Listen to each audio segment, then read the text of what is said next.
형부와 처제의 사랑. 짙은 회색 코트를 입은 그의 어깨는 마치 세상의 모든 짐을 짊어진 듯 굳어 있었다. 남자의 이름은 이준, 32살이었다.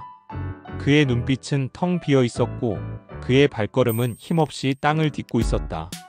5년 전 그의 인생을 송두리째 바꾼 비극이 찾아왔다.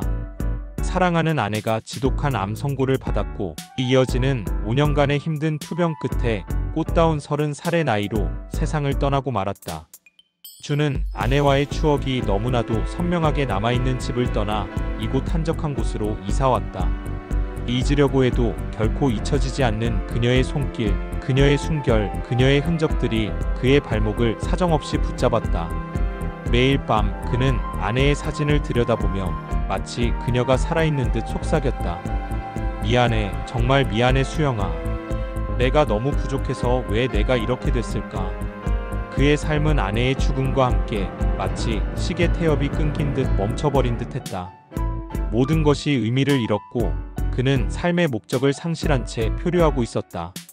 그때 그의 메마른 삶에 뜻밖의 인물이 잔잔한 물결처럼 나타났다. 죽은 아내의 친동생 윤이었다. 25살 앳된 얼굴이지만 어딘가 모르게 성숙하고 깊은 분위기를 풍기는 여자였다. 윤이는 언니의 죽음 이후 마치 언니의 빈자리를 채우려는 듯 준의 곁을 맴돌았다. 언니를 잃은 슬픔 때문인지 아니면 준을 향한 다른 이유 때문인지 그녀는 준을 홀로 두려워하지 않았다. 처음에는 준도 윤희도 그저 아픔을 나누는 관계라고 생각했다.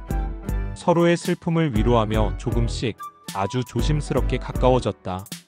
준의 마음속에는 항상 묵직한 죄책감이 자리 잡고 있었다. 사랑하는 아내에게 미안한 마음, 그리고 처제와 가까워지는 것에 대한 불편함과 금기시되는 감정. 그는 스스로를 비난하며 윤희에게서 멀어지려 끊임없이 애썼다. 그러나 윤희의 구애는 생각보다 훨씬 적극적이었다. 언니를 잃은 슬픔 속에서 그녀가 유일하게 의지할 수 있는 사람은 오직 준뿐이었다. 그리고 그 깊은 의지는 점차 애틋한 사랑으로, 뜨거운 열정으로 변해갔다. 형부, 나 언니 대신 형부 옆에 있어도 돼요?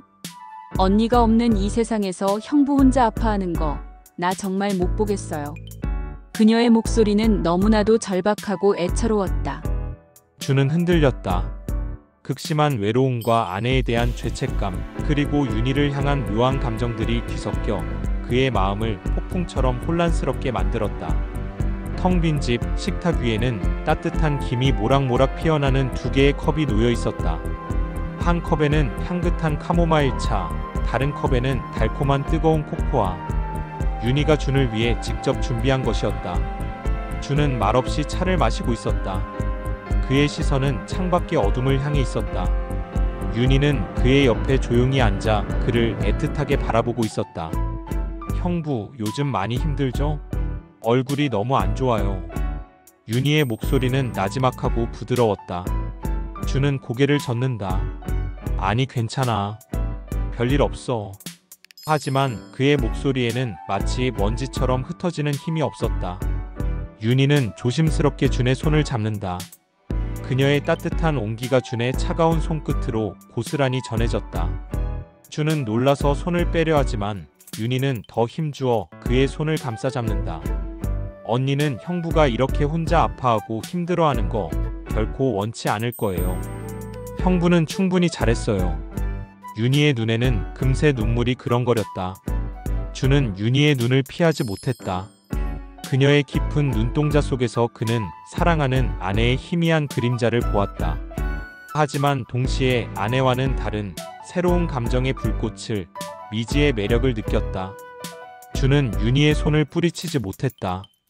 대신 그의 손은 무의식 중에 윤희의 손을 감싸 안았다. 그때 벨소리가 요란하게 울린다. 준의 휴대폰이었다. 화면에는 아내의 엄마라는 이름이 선명하게 떠 있었다. 준은 황급히 윤희의 손을 놓는다. 윤희는 아무 말 없이 그 모습을 조용히 지켜본다. 준은 망설이다 전화를 받는다. 네, 어머님 잘 지내셨어요?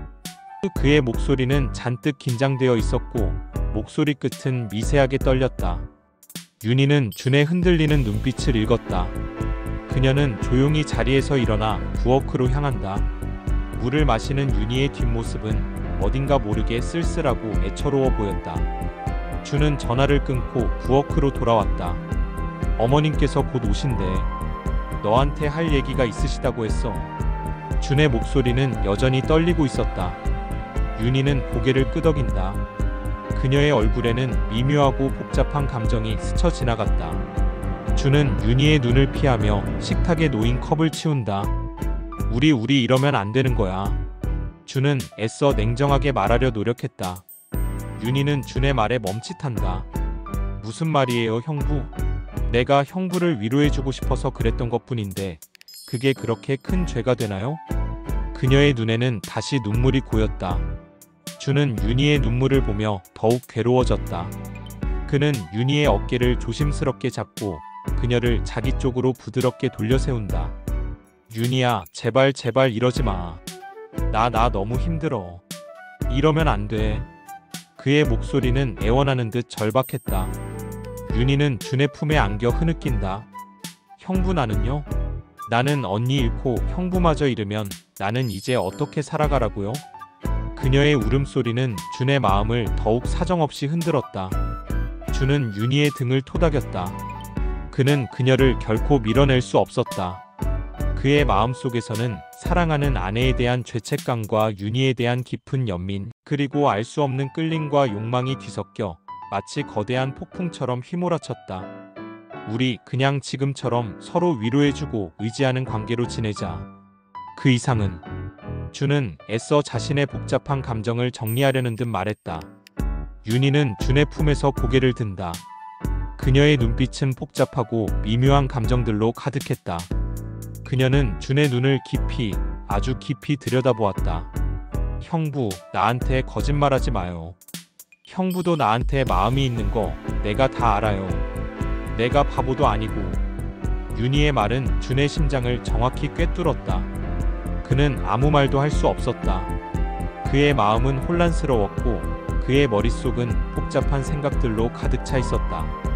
그때 현관문 벨이 요란하게 울렸다. 아내의 엄마가 드디어 도착한 것이었다. 준은 황급히 윤희에게서 떨어졌다. 윤희는 서둘러 눈물을 닦고 애써 평온한 표정을 지으려 노력했다. 준은 심호흡을 깊게 하고 현관으로 향한다. 그의 마음은 마치 거친 폭풍우가 몰아치는 바다 같았다. 거실에는 준과 윤희 그리고 아내의 엄마가 마치 죄인처럼 앉아 있었다. 식탁 위에는 향기로운 차가 놓여 있지만 아무도 선뜻 손대지 않았다. 분위기는 얼음장처럼 차가웠고 숨소리조차 크게 들릴 정도였다. 준서방, 윤희야, 내가 너희 둘이 할 얘기가 있어서 이 늦은 시간에 찾아왔네. 아내의 엄마는 준과 윤희를 날카롭게 번갈아 보며 말했다. 윤희는 고개를 숙이고 아무 말도 하지 않는다. 준은 잔뜩 긴장한 표정으로 그녀를 바라본다. 그의 심장이 불안하게 뛰었다. 내가 우리 수영이 아내의 이름 죽고 나서 자네 혼자 너무 힘들고 외로울까봐 밤낮으로 걱정 많이 했었네. 아내의 엄마의 목소리는 차분했지만 어딘가 모르게 날카롭고 비난하는 듯한 어조가 느껴졌다. 그런데 자네가 윤희랑 너무 지나치게 가까이 지내는 것 같아서 솔직히 말해서 좀 불편하네. 아니, 많이 불편해. 아내의 엄마의 직설적인 말에 윤희는 순간 얼굴이 붉어졌다. 준은 당황한 표정으로 고개를 숙인다. 어머님, 저희는 그저 서로 언니를 잃은 슬픔을 위로해주고 의지하는 관계일 뿐입니다. 결코 어머님께서 생각하시는 그런 관계가 아닙니다. 준은 애써 침착하게 대답하려 노력했다. 위로? 의지? 나는 그렇게 안 보이는데? 내 눈에는 딱 연인처럼 보이는구먼. 아내의 엄마는 비웃듯이 말했다. 그녀의 날카로운 시선은 윤희에게 향했다. 윤희, 너도 알지? 준서방은 내 언니의 남편이었어. 너희 둘이 이렇게 가까이 지내는 건 우리 수영이를 2번 죽이는 일이나 마찬가지야. 아내의 엄마의 차가운 말은 윤희의 심장을 칼날처럼 꿰뚫었다. 윤희의 얼굴은 창백해졌다. 그녀는 고개를 들고 아내의 엄마를 애처롭게 바라본다. 어머니, 저희는 정말 그런 사이가 아니에요. 믿어주세요. 윤희의 목소리는 가늘게 떨렸다. 아니라고? 그럼 왜 내 눈에는 너희 둘이 연인처럼 보이는 거니? 내가 그렇게 늙었더냐? 아내의 엄마의 목소리는 더욱 날카로워졌다. 준은 더 이상 참을 수 없다는 듯 자리에서 벌떡 일어선다. 어머님, 제발 그만하세요. 윤희한테 너무 심하신 말씀이세요. 이건 도를 넘으신 겁니다. 준의 목소리는 분노로 가득했다. 아내의 엄마는 준의 말에 더욱 격앙된 듯했다. 내가 왜 심해? 사실을 말하는 건데 내가 내 딸 죽이고 얼마 안 돼서 내 다른 딸이랑 이러는 거 내가 눈 감아줄 것 같아? 어림없는 소리. 그녀의 목소리는 거의 절규에 가까웠다. 윤희는 자리에서 일어나 아내의 엄마의 팔을 잡는다. 어머니, 제발 진정하세요. 저 정말 언니에게 죄짓는 일 안 할 거예요. 맹세해요. 윤희의 눈에서는 뜨거운 눈물이 쏟아져 내렸다. 아내의 엄마는 윤희의 팔을 뿌리치며 그녀를 증오에 찬 눈빛으로 노려본다. 내가 그렇게 말한다고 내가 믿을 줄 알아? 내 언니 살아있을 때도 내가 준서방한테 얼마나 들이댔는지 내가 모를 줄 알아? 내가 다 봤어. 아내의 엄마의 충격적인 말에 윤희와 준은 동시에 놀란 표정을 짓는다. 윤희의 얼굴은 완전히 핏기 없이 변했다. 그녀는 아무 말도 하지 못하고 그 자리에서 얼어붙었다. 준은 믿을 수 없다는 표정으로 아내의 엄마를 바라본다. 어머님, 지금 무슨 말씀을 하시는 겁니까? 윤희는 저한테 단 한 번도 그런 적이 없어요. 단 한 번도. 준의 목소리는 분노와 배신감으로 가득했다. 그래, 몰랐겠지. 내 언니 죽고 나니까 바로 본색을 드러낸 건데 뭘. 아내의 엄마는 비웃듯이 말했다. 그녀의 말은 칼날처럼 날카로웠고 윤희의 심장을 난도질했다. 윤희는 결국 그 자리에서 주저앉아 소리 없는 흐느낌을 터뜨린다.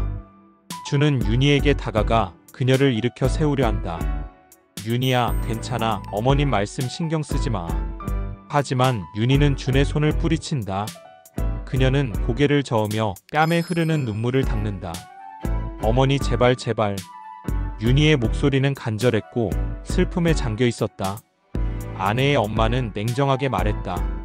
나는 너희 둘이 헤어지길 바란다. 아니, 헤어져야만 해. 이건 우리 수영이를 위해서도 너희 둘을 위해서도 옳은 일이야. 더 이상 언니를 아프게 하지 마라.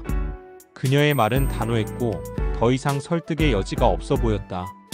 준은 아내의 엄마의 말에 깊은 갈등에 휩싸였다. 그는 윤희를 사랑하는 마음과 아내에 대한 죄책감, 그리고 세상의 시선 사이에서 괴로워했다. 윤희는 아내의 엄마를 피해 준의 집을 뛰쳐나간다. 준은 그녀를 뒤따라 나선다. 윤희야, 윤희야, 제발 서봐. 준의 외침에도 윤희는 뒤돌아보지 않고 미친 듯이 뛰어가 버린다. 준은 그녀를 잡을 수 없었다. 그의 마음은 찢어지는 듯 아팠고 가슴 속에는 미안함과 안타까움이 뒤엉켰다. 밤늦은 시간, 준은 술에 취해 비틀거리며 집으로 돌아온다. 그의 머릿속은 온통 윤희와 아내의 엄마의 말들로 가득했다. 그는 거실에 앉아 아내의 사진을 들여다본다. 수영아, 미안해. 정말 미안해. 내가 너무 못났어. 준의 눈에서는 뜨거운 눈물이 하염없이 흘러내렸다. 그는 아내의 사진을 끌어안고 어린아이처럼 흐느낀다. 그의 괴로움은 끝이 없었다. 다음 날 아침, 준은 회사에 나가지 않고 집에서 멍하니 앉아 있었다. 그의 휴대폰에는 윤희에게서 온 수많은 부재중 전화와 문자 메시지가 찍혀 있었다. 그는 윤희에게 전화를 걸어보려 하지만 망설이다 전화를 끊는다. 그의 마음속에는 여전히 깊은 갈등이 계속되고 있었다. 그때 현관문 벨이 요란하게 울린다. 준은 망설이다 문을 열었다. 문 밖에는 윤희가 서 있었다. 그녀의 얼굴은 밤새 울었는지 지쳐 보였지만 그녀의 눈빛은 그 어느 때보다 단호하고 확신에 차 있었다. 형부, 나 할 말이 있어요. 아주 중요한 말. 윤희는 단호한 목소리로 말한다. 준은 그녀를 안으로 들인다. 윤희는 거실에 앉아 준을 똑바로 흔들림 없이 바라본다. 형부, 나 형부한테 더 이상 죄책감 느끼게 하고 싶지 않아요. 형부는 그럴 자격 없어요. 윤희의 말에 준은 놀란 표정을 짓는다. 내가 언니를 완전히 대신할 수는 없겠죠. 그건 불가능한 일이니까. 하지만 형부 옆에 계속 있고 싶어요. 언니가 없는 이 세상에서. 윤희의 목소리는 떨렸지만 그녀의 눈빛은 확신에 차 있었다. 형부가 나한테 마음이 있는 거 나 다 알아요. 그만 부정해요. 나한테 거짓말하지 마요. 윤희는 준의 마음을 마치 투시하는 듯 정확히 꿰뚫어 보는 듯 말했다. 준은 아무 말도 할 수 없었다. 그의 마음속에서는 사랑하는 아내에 대한 죄책감과 윤희에 대한 뜨거운 사랑이 치열하게 싸우고 있었다. 나는 형부가 행복했으면 좋겠어요. 언니도 분명 그렇게 생각할 거예요. 언니도 형부가 행복하길 바랐을 거예요. 윤희의 말은 준의 마음을 더욱 강하게 흔들었다. 준은 결국 고개를 숙인다. 그의 눈에서는 뜨거운 눈물이 하염없이 흘러내렸다. 그는 윤희에게 조심스럽게 다가가 그녀를 따뜻하게 끌어안는다. 미안해, 정말 미안해, 윤희야. 내가 너무 바보 같았어. 준의 목소리는 흐느낌에 섞여 나왔다. 윤희는 준의 등을 부드럽게 토닥이며 말한다. 괜찮아요, 형부. 이제 괜찮아요. 우리 이제 행복해져요. 그녀의 목소리는 따뜻하고 위로가 되었다. 준은 윤희의 품에 안겨 한참을 흐느낀다. 그의 마음속을 짓누르던 무거운 죄책감이 조금씩, 아주 조금씩 녹아내리는 듯했다. 윤희는 준의 얼굴을 들어 올리고 그의 눈물을 부드럽게 닦아준다. 이제 우리 서로에게 솔직해져요. 우리 감정에. 윤희의 말에 준은 천천히 고개를 끄덕인다. 그의 마음속에서는 새로운 감정의 씨앗이 드디어 움트기 시작했다. 그는 윤희의 손을 잡고 그녀를 깊이 바라본다. 그의 눈빛에는 더 이상 혼란이 아닌 새로운 시작에 대한 희망과 설렘이 담겨 있었다. 두 사람의 사랑은 비록 아픔 속에서 그리고 금기시되는 감정 속에서 시작되었지만 그들은 서로에게 의지하며 새로운 길을 걸어가기로 결심한다. 그들의 사랑은 과연 순탄할 수 있을까? 세상의 차가운 시선과 아내에 대한 죄책감이라는 무거운 짐을 이겨내고 행복을 찾을 수 있을까? 아무도 알 수 없는 미래가 그들을 기다리고 있었다. 준은 윤희의 손을 잡고 나란히 걸어간다.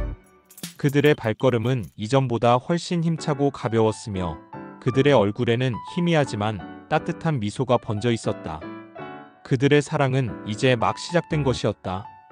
앞으로 그들 앞에는 수많은 난관들이 기다리고 있을 테지만 그들은 서로에게 굳건히 의지하며 모든 것을 이겨낼 준비가 되어 있었다. 그들은 서로를 바라보며 조용히 그리고 진심을 담아 속삭인다. 사랑해. 두 사람의 사랑은 세상의 모든 시련을 이겨내고 더욱 단단하고 견고해질 것이라고 굳게 믿었다. 그들의 사랑은 비록 특별했지만 그들만의 방식으로 행복을 찾아갈 것이다. 희미하게 떠오르는 태양빛 아래 두 사람의 모습은 더욱 빛나 보였다. 그들의 사랑은 이제 시작이다. 앞으로 어떤 일들이 펼쳐질지 아무도 예측할 수 없었다. 하지만 그들은 서로의 손을 결코 놓지 않을 것이라고 맹세했다. 언덕 위에서 내려다보는 풍경은 평화롭고 아름다웠다. 그들의 앞에는 푸른 하늘과 넓고 광활한 들판이 끝없이 펼쳐져 있었다. 그들은 함께 미래를 꿈꾸며 새로운 발걸음을 힘차게 내딛는다. 그들의 사랑은 그렇게 시작되었다. 과연 그들의 사랑은 세상의 모든 시선과 편견을 이겨내고 행복하게 지속될 수 있을까? 그들의 이야기는 이제부터 비로소 시작이다. 이 이야기는 계속될 것이다. 그들은 서로에게 영원한 안식처이자 희망이 될 수 있을까?